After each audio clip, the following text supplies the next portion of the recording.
Of the $50 billion given to General Motors, $11 billion was spent to create green factories for, quote, these better cars in Eastern Europe, in China, and Brazil. U.S. taxpayers paid to have our factories shut down and moved overseas. Yeah, it's monstrous. It's monstrous. And of course, the consequence in America and Britain is that wages are going to be forced down and living standards are forced down. And the people that are running this whole show, Tata Steel and their sidekicks, get rich at the expense of, everywhere. The fraud is so incredible. I mean, what we just stated is the cold, hard facts, and my mind can't believe it because it's just we're paying taxes to have our factories shut. Yeah, that's exactly right. It's mad. It's complete madness. And you see, some of the politicians probably believe they're saving the planet, but I hope that with ClimateGate they will realise actually it's a fraud. Just like when Tony Blair had his war in Iraq along with Bush. I mean, they made up stories to justify it, and they believed that any story was good because they were doing is right. Now, some of them believe that for this, but in the case of Britain, a lot of politicians now realise they were tricked and they don't like it. And it may happen this time that a lot of politicians will realise now that this is a fraud, and we'll see things change around the world, I think, in the coming year. But it won't happen by itself. We have to fight for it. Well, I agree with you. This is devastating to them because now all the previous hockey stick frauds from Mann and Santer's fraud of just removing from the UN's own report that Mann wasn't. That was monstrous. I mean, we knew about that at the time, but I was kind of gobsmacked. And however, when we talked about it, no one believed us. You know, it's just. But now, because of some people who've been working hard on it, it's come out. That's a good term, godsmacked. No, I mean, that's how I feel every day. It's they're just open criminals running around stealing, engaged in every form of mischief, and instead of them all being arrested, they're running the planet. Well, that's right. But we're saying very clearly the scientists involved in this fraud should be sacked from their jobs and arrested too. I mean, where there's, clearly, you can prove which individuals have done what. They're stealing hundreds of millions of dollars of taxpayer research funds. Correct. For quackery. Speaking of funds, you're not funded by big corporations or government. No, we are not. We receive nothing from governments, and you can understand why. We do receive money from farmers and generally small businesses and sometimes larger businesses, but there's a recession, so we don't get much. We're extremely short of money. We have a small workforce that works very hard for what we do, and farmers appreciate us, but farmers aren't well off. So, anyone who wants to buy anything from us, just whack onto our website, or of course you can also give donations. And I'm about to give you some forecasting for the USA and Canada till December, which we're giving you free, although normally we do charge for it. But, it's important stuff happening. So absolutely. People can go and get great, inexpensive, what have been proven to be very accurate. Nothing's perfect, but compared to others, very accurate. There on the website, weatheraction.com. One word, weatheraction.com. Okay, in the last 5 minutes we've got, sir, give us your forecast. Yes, important things happening in the last parts, the last third of December.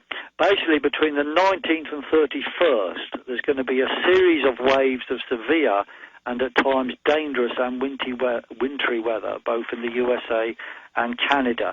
And the main periods are going to be the 19th to 20th, and there's a lot of them, 22nd to 23rd, 25th to 27th over Christmas, so keep you indoors, and the 28th to the 30th. Now, that is especially extreme and could involve storms as extreme as the things that happen between the 17th and 19th of November around the world. That will be a simultaneous events around the world, but certainly major cold blasts and snowstorms in the USA, probably certainly including the Midwest. Now we normally have a bit more detail than this, and we will put out for that period some more details as far as we can ascertain it. And in the past we have put out quite a lot of detail, and we'll get a bit more for this. The end part of the month will be accompanied by simultaneous events around the world. And moving into January the 5th to the 8th, we'll also see quite a lot of extreme events. And again, we'll clarify the details of that on the website. What about El Nino and precipitation? We've had less precipitation than we normally do the last 3 years on average in the U.S. Mm-hmm. A lot of forecasts we're seeing say more precipitation. Is that lining up with your research? Well, yes. We've got to do a lot more work on American forecasts because our most skill is Britain, Ireland, and Europe.